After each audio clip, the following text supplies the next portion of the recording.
first exhibit that we're going to see as we leave the station here is going to be our howler monkey exhibit. Paco, Andy, Rocco, and Ria. Now Paco and Andy, they're the mom and dad of the family.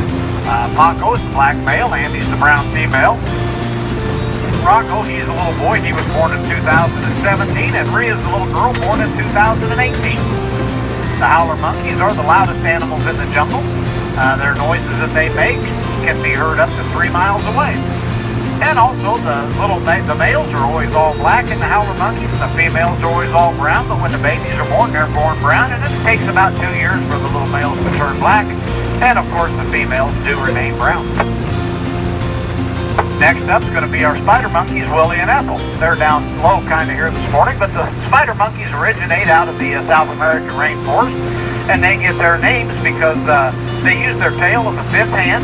It's very long, just like their arms and legs are, and when they get up into the treetops and travel in large groups, they get all stretched out and look like big black spiders up in the treetops.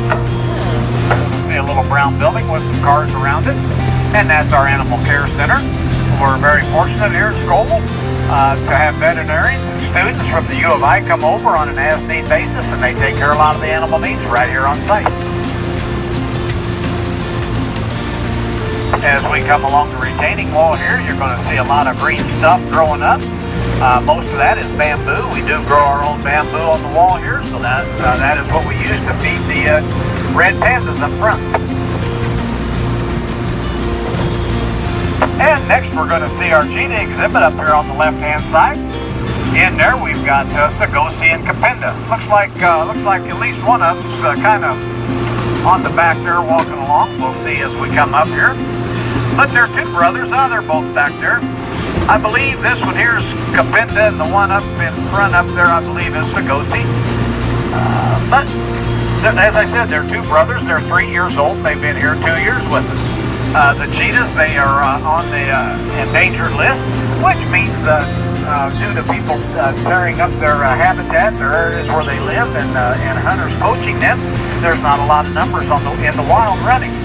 We take that serious here at Scovill, so a portion of the proceeds that you pay when you come into the gate goes into a foundation to save and protect the cheetahs. The cheetah is also known as the fastest land animal in the world. They've traveled speeds, been recorded running speeds close to 70 miles an hour for a short distance. We're going to get ready to head across the new bridge here. If this is your first time and wondering where it came from, it's only been open now for about 3 weeks. We just started running across it. It's been a project and been waiting on for quite a long time. We're happy to have it open. We do get to see a vision of the zoo that we normally don't get to see, and that's the back side. So the fence you see here on your right-hand side is the back side of the wolf exhibit. Every once in a while you'll see them back here wandering around. You can see the roadway that had to be built to get all the material and the equipment down here to build this bridge. And if you look left, you'll see Lake Decatur out there. This is Basin 2 of Lake Decatur. You can see St. Mary's Hospital, the Sail Club, the marina, the beach house. We do get to see some boats coming through every once in a while. If you look up there, you get to see the Devon Amphitheater and the Staley corporate building in the far background back there. It's a great view over here. We're glad to have it now up and going.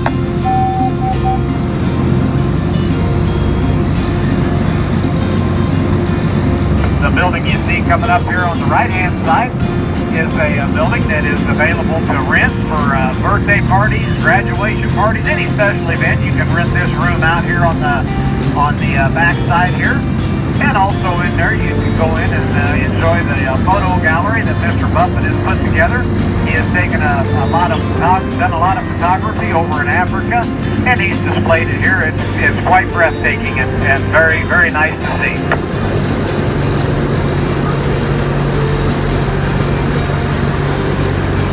And up on top of the hill up here, you can see the Scovill House. I'm going to take some time now to tell you some of your options that you have now that we've come across the bridge. If you there's certain options that you have if you want to get on and off the train here at the museum.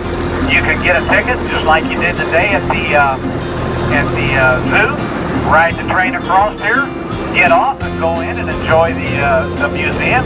You do have to pay to go ahead and go into the museum, or then you can come out and get right back on the train and go right back into the park. Or if you would like, you can start your morning over here at the museum, buy a ticket to ride the train only, and way around the turnaround. If you'll take a look to your left, again, once we make the turn, you'll look in and you can get a nice view of Scovill Garden up there. And that'll give you a nice view of some of the sculptures that's out for people to view and see.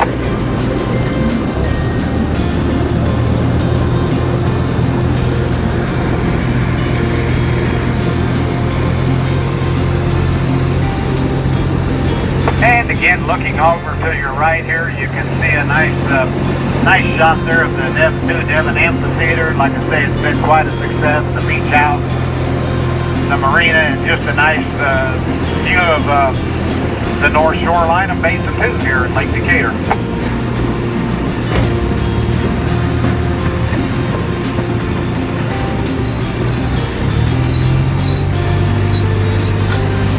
How to handle and treat the animals.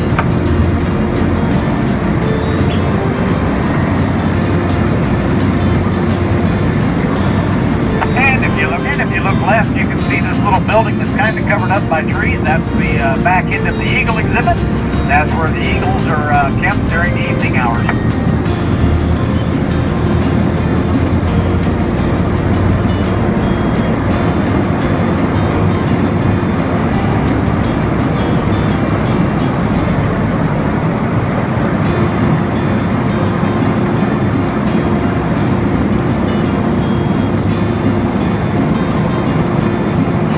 We're going to be making our way back inside the zoo here and finish up our trip around with the animals.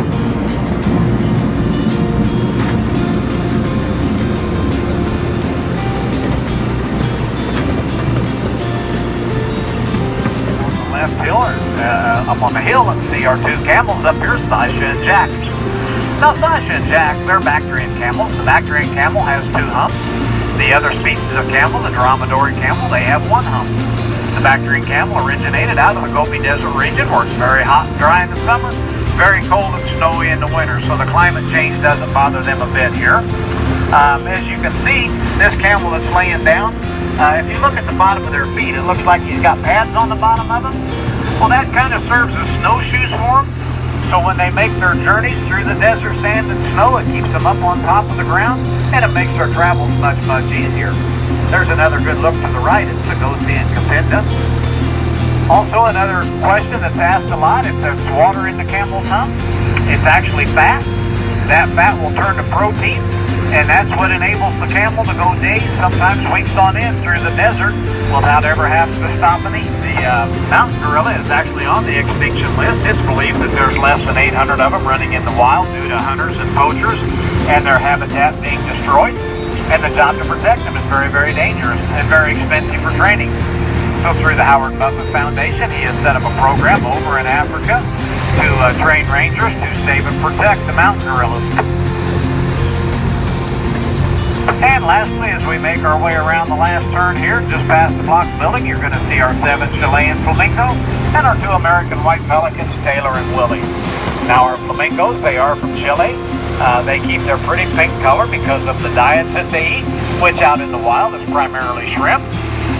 So that's what keeps them their color. Here, shrimp's kind of expensive, so we have to supplement that to keep them their pretty colors. Otherwise, they'd turn white like our pelicans. And our pelicans are rescue birds. They were injured during a flight during the migration season, injuring their wings. They were brought to the care center here where we took care of them. But due to their injuries, they can't fly, so they'll spend the rest of their time here with us.